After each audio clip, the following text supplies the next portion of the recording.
Đây là kế hoạch trồng chuối nha. Đây là chuối mới trồng này. Đấy. Chuối mới trồng. Bản na đôn nhang. Cái chuối mới trồng. Rồi nó ra bắp chuối đây.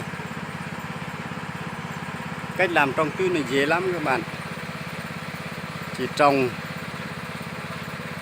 phát rồi trồng, sau đó rồi phun, không phải làm gì cả. Đấy. Đây là cái máy phun. Máy phun. Đấy.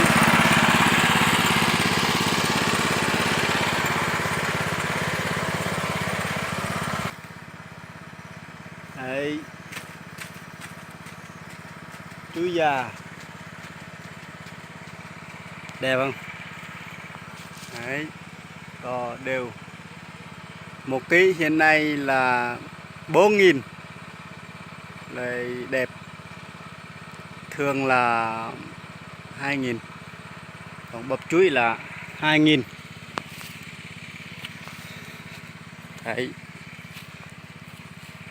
Ống ấy. Xe kia, đây, ống phun, đấy. Yal tích. Mình tọ bên hợp bầu. Tích tập play. Đấy. Chuối non. Rít dễ.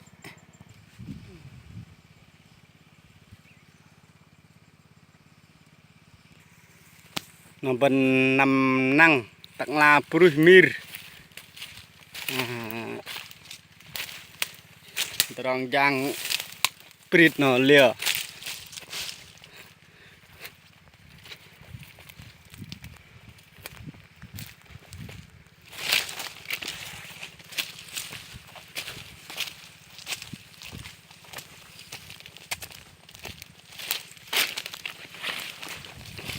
Tơ là trục tê nữa cả nhá.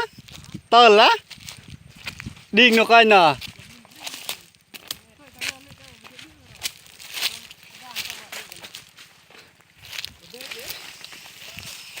Chơi này nè.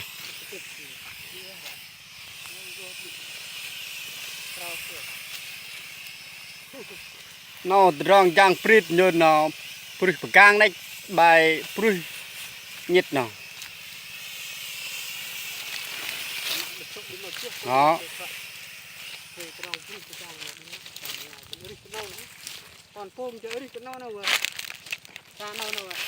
Nà nhơn giang lâu nè. Nàng lũ lấy lũ con dân nó có bắt ra. Rong giang prit nhơn nè.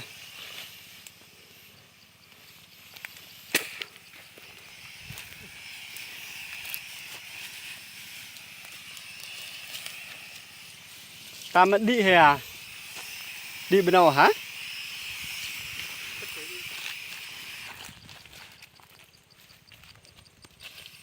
Nó riêng con bôm. Gạo nó con ban. Gạo nó con thúp.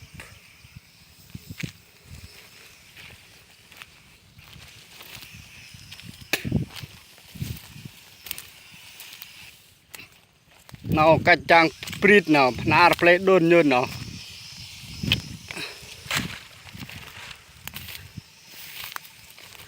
Prit nào mình sẽ năm, 3 năm gần xa á. Có pakai á.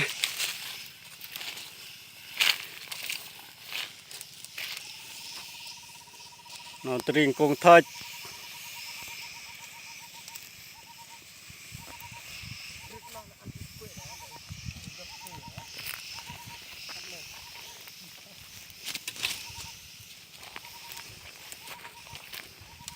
Prit balkon to nó nè. Thuê ăn cờ dân quan nhôn. Mà dứt xe năm là bên dứt rưu. Nó là ba bầu ấy chà. Ba bầu tân âm. Đó.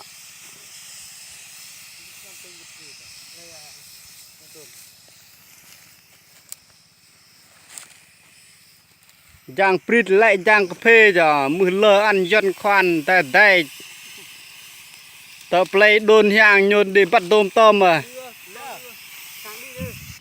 gang đi đỉnh gang đỉnh tôi nhắc cái lòng gang đi ra đình tôi đây à đình tôi cho nào quay lại con reng mét ra nào puru hia mir bar hek đây mắc không